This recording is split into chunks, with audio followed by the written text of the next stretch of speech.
குருவின் தரிசனம் பெறுதல் வேண்டின் நம் கற்பக பெருமான் உச்சந்தலையில் குருவின் தரிசனம் பெறுதல் வேண்டின்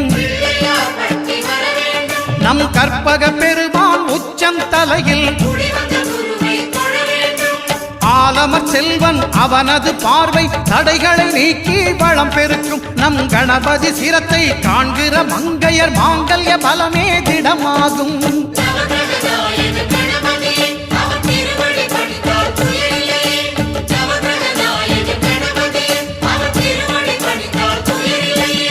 ஒன்பது கோளும் ஒன்றாய் காண அங்கு கற்பகம்